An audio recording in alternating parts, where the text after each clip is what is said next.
धुआं धुआं धुआं धुआं धुआं धुआं धुआं धुआं।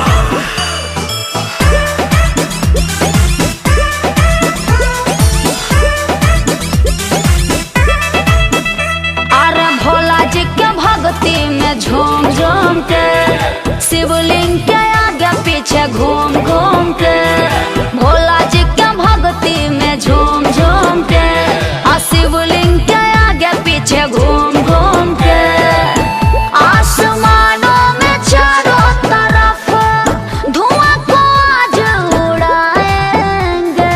धुआं धुआं धुआं धुआं धुआं। अभी 4 चिल्लम मारे हैं, 4 और मारेंगे, 4 चिल्लम मारे हैं, 4 और मारेंगे।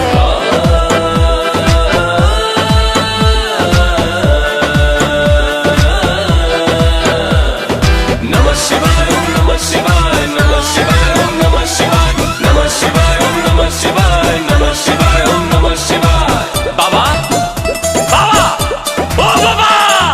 अभी तो मेरी भक्ति की हुई शुरुआत है, कौन मुझे रोकेगा, किसकी औकात है।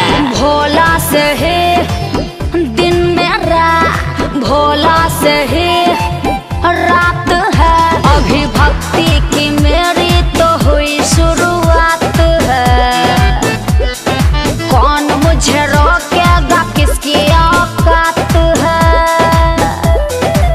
शिव ही है शक्तिशाली, आज सबको बताएंगे। धुआं धुआं धुआं धुआं धुआं। अभी 4 चिल्लम मारे हैं, 4 और मारेंगे, 4 चिल्लम मारे हैं, 4 और मारेंगे।